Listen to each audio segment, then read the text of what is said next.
TMC नेता महुआ मोइत्रा की मुश्किलें बढ़ती हुई नजर आ रही हैं। एक तरफ लोकसभा चुनाव शुरू हो चुके हैं, तो दूसरी तरफ टीएमसी नेता के घर पर सीबीआई की छापेमारी चल रही है। तो क्यों महुआ के घर सीबीआई ने डाला डेरा? क्या है पूरा मामला? जानने के लिए देखिए ये रिपोर्ट। तृणमूल कांग्रेस नेता महुआ मोइत्रा एक बार फिर मुश्किलों में घिरती हुई नजर आ रही हैं। कैश फॉर क्यूरी मामले में महुआ मोइत्रा अक्सर ही सुर्खियों में रहती हैं। मामले को लेकर टीएमसी नेता पर आए दिन कोई ना कोई कार्रवाई सामने आ ही जाती है। इसी कड़ी में महुआ मोइत्रा के आवासों पर सीबीआई छापेमारी की कार्रवाई कर रही है। सीबीआई की कोलकाता तथा अन्य स्थानों पर भी कैश फॉर क्यूरी मामले में छापेमारी चल रही है।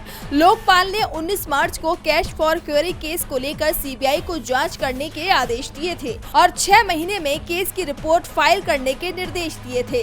उन्होंने हर महीने स्टेटस रिपोर्ट भी देने की बात कही थी। दरअसल महुआ मोइत्रा ने संसद में बीजेपी अडानी कनेक्शन पर सवाल उठाए थे, जिसके बाद बीजेपी सांसद निशिकांत दुबे ने टीएमसी नेता महुआ मोइत्रा पर पैसे लेकर संसद में सवाल पूछने के आरोप लगाए थे। उन्होंने टीएमसी सांसद पर व्यवसायी दर्शन हीरानंदानी से रिश्वत लेने का आरोप लगाया था।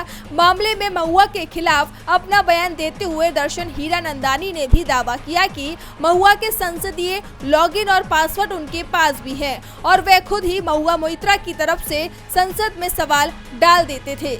आपको बता दें कि लोकसभा स्पीकर ओम बिरला के पास शिकायत पहुंचने पर मामले में जांच के लिए एथिक्स कमेटी का गठन हुआ और बहुत वाद विवाद के बाद महुआ को दोषी बताया गया, जबकि विपक्ष ने सदन से वॉकआउट कर दिया था। लेकिन वोटिंग में महुआ को लोकसभा से निष्कासित करने का प्रस्ताव पास हो गया और टीएमसी नेता की सांसदी चली गई।